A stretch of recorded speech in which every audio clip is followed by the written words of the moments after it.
Warga negara yang terhormat, paling tidak sejak minggu ini kita semua sadar, kita kini sedang berada dalam fase yang sangat serius dari pandemi corona. Jumlah kasus infeksi baru meningkat drastis setiap harinya. Pandemi ini kembali menyebar dengan cepat, bahkan lebih cepat dibandingkan saat awal muncul lebih dari 6 bulan yang lalu. Musim panas yang relatif tenang sudah berlalu. Kini kita akan menghadapi bulan-bulan yang berat.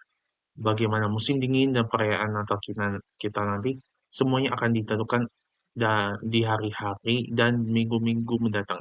Dan itu semua ditentukan oleh tindakan kita semua. Saya ingin jelaskan apa arti hal ini menurut pandangan saya. Kita harus melakukan segalanya agar virus tidak menyebar tanpa kendali. Setiap hari sangat penting saat ini. Untuk itu, setiap orang yang pernah kontak dengan pasien harus segera diberitahu demi memutus rantai penularan. Dinas Kesehatan sudah bekerja sangat luar biasa. Namun, jika jumlah orang yang terinfeksi sudah terlalu banyak, mereka tidak akan sanggup lagi menanganinya. Lalu, apa yang bisa kita lakukan agar angka kasus kembali turun? Sangat banyak. Hal yang paling utama adalah setiap orang harus konsisten menjaga jarak aman, memakai masker, dan mematuhi aturan kebersihan. Tapi sekarang, kita harus melangkah lebih jauh. Para ilmuwan menjelaskan dengan jelas bahwa penyebaran virus sangat bergantung pada jumlah kontak dan pertemuan yang kita lakukan.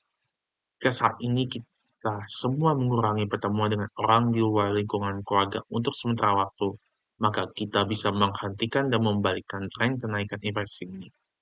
Itulah seruan saya hari ini kepada Anda.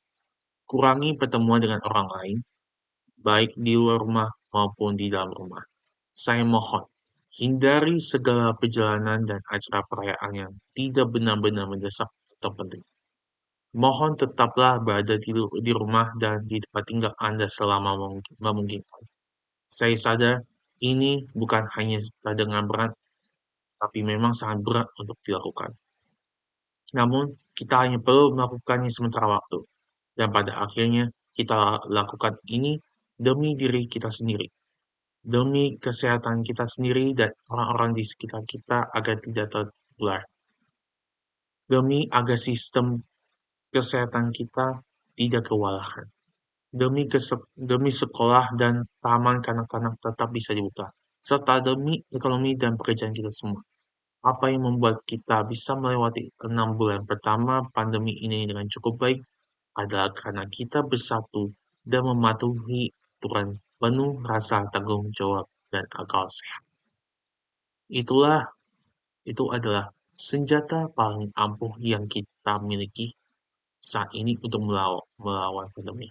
Dan sekarang hal itu lebih dibutuhkan daripada sebelumnya.